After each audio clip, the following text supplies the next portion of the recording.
ஓம் சக்தி. பக்தியை வளர்த்து கொள்ள ராமானுஜர் பின்வரும் வழிகளை கூறுகிறார். தினமும் கடவுளை இடைவிடாமல் நினைப்பதற்கு பழக வேண்டும். உலகத்தில் எது எது நிலையானது, எது எது நிலையற்றது என்று தெளிவு வர வேண்டும். எல்லாவற்றில் இருந்தும் விடுபட்டு இறைவனையே சார்ந்திருக்க பழக வேண்டும். மற்றவர்களுக்கு நல்லனவே செய்ய வேண்டும். உண்மை உணர்வு வேண்டும். நேர்மையான மனப்பான்மை தேவை. எல்லோரும் நன்றாக இருக்க வேண்டும் என்று நினைக்க வேண்டும். உயிர்களிடத்தில் இரக்கம் கொள்ள வேண்டும். பிற உயிர்களுக்கு துன்பம் விளைவிக்க கூடாது. பிறருக்கு தன்னால் முடிந்ததை தானம் செய்ய வேண்டும். எப்போதும் மனத்தை சந்தோஷமாக வைத்து கொள்ள வேண்டும். மேற்கண்ட பண்புகள் பக்தியை வளர்த்து கொள்ள உதவுவன. உண்மையான பக்தன் தனக்கு இறைவனிடம் உள்ள பக்தியை 9 வகைகளில் வெளிப்படுத்திக் கொள்வான். சிரவணம், இறைவனது திருவிளையாடல்களை கேட்பதில் இன்பம் கொள்வது. கீர்த்தனம், இறைவனது பல பெயர்களை போற்றி பாடுவது. ஸ்மரணம், தினந்தோறும் கடவுளையே இடைவிடாமல் நினைத்து கொண்டிருப்பது. பாத சேவனம், இறைவன் திருவடிகளை தஞ்சமாக பற்றி கொண்டு அவனுக்கே தொண்டு செய்வது. வந்தனம், இறைவன் உருவத்தை பார்க்கும் போதெல்லாம் வணங்குவது. தாஸ்யம், தன்னை இறைவனுக்கு அடிமையாக நினைத்துக் கொள்வது. சக்கியம், தன்னை இறைவனுக்கு நண்பனாக நினைத்து உறவாடுவது. அர்ச்சனம், இறைவனை விடாமல் வணங்கி வழிபடுவது. ஆத்ம நிவேதனம், எந்த நிபந்தனையும் கூறாமல் தன்னை இறைவனுக்கே அர்ப்பணித்துக் கொண்டு சரணாகதி அடைவது. மற்றும் சக்கியம், ஆத்ம நிவேதனம் என்ற இரண்டும் தான் பக்தனின் குறிக்கோள்.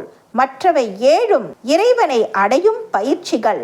பக்தி என்றால் என்ன? தூய்மையான மனத்துடன் பலனை எதிர்பாராமல் கடவுளின் மேல் செலுத்தும் முதிர்ந்த அன்புக்குத்தான் பக்தி என்று பெயர்.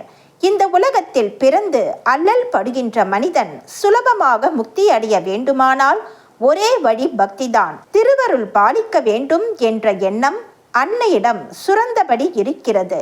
அவள் கருணையை பெற ஓரளவாவது மனிதர்கள் முயற்சி செய்ய வேண்டும். ஏதோ பூர்வ புண்ணியத்தால் சற்று வசதியும் இருப்பவர்களுக்கு தெய்வ சிந்தனை உடனே வருவதில்லை. ஏதாவது துன்ப அனுபவம் ஒன்று வந்து தாக்கினால் தான் சிலருக்கு தெய்வ சிந்தனையே வருகிறது.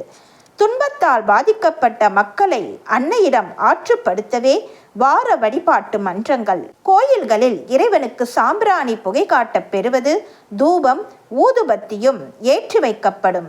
இறைவனது 5 தொழில்களில் ஒன்றான மறைத்தல் தொழிலை இச்சடங்கு குறிப்பிடுகிறது. தீபம் காட்டுவதனை தீபம் என்பவர். ஒளி என்பது ஞானத்தின் அடையாளம். உயிர்களுக்கு இறைவன் ஞானத்தை அருள வேண்டும் என்பதற்காகவே தீபாராதனை காட்டப்படுகிறது. இறைவனது 5 தொழில்களில் ஒன்றான அருளல் தொழிலை இச்சடங்கு குறிக்கிறது. அண்ட சராசரங்களும் ஆதாரமானது பிரம்மம். அது தூய்மையான அக உணர்வாக உள்ளது. நம் அகத்தில் உறையும் ஆன்மாவும் புறத்தில் விளங்கும் பிரம்மமும் ஒன்று என்பதை உணர்வதே ஞானமாகும். நமது மூச்சின் மூச்சாக, பேச்சின் பேச்சாக, கண்ணின் கண்ணாக, உள்ளத்தின் உள்ளமாக இருப்பது ஆன்மா. பிரம்மமே இந்த ஆன்மாவாக இருக்கிறது. ஆன்ம ஞானம்தான் நம்மை பொய்யிலிருந்து உண்மைக்கும், இருளிலிருந்து ஒளிக்கும், மரணத்திலிருந்து மரணமில்லாத நிலைக்கும் உயர்த்துகிறது. ஓம் சக்தி. ஆன்மா என்னும் பாத்திரத்தை சுத்தமாக வைத்துக் கொள்ள வேண்டும். உங்கள் மனத்தில் எப்போதும் ஆன்மீக அலைகளே எழுந்தபடி இருக்க வேண்டும். வாழ்க்கை வசதி, பந்த பாசம், குழந்தைகள் என்கிற ஆசை அலைகளே தோன்றியபடி இருந்தால் ஆன்ம அலைகள் எடுபடுவது இல்லை. ஊருக்கு ஒரு ஆன்மீகவாதியும் வீட்டிற்கு ஒரு ஆன்மீகவாதியும் உருவானால் மட்டும் போதாது. எல்லோருமே ஆன்மீகவாதியாக மாறினால்தான் நாட்டில் அமைதி கிடைக்கும். 2 மனங்களும் ஒன்றுபட்டால்தான் அமைதி கிடைக்கும். நாளைய உலகம் ஆன்மீக உலகம் என்று ஆரம்பத்திலிருந்தே சொல்லி வருகிறேன். அதற்கு ஏற்ற சூழ்நிலைகளையும் வளர்ச்சி பணிகளையும் நீங்கள் திட்டமிட்டு செய்ய வேண்டும். அன்னையின் அருள் வாக்கு.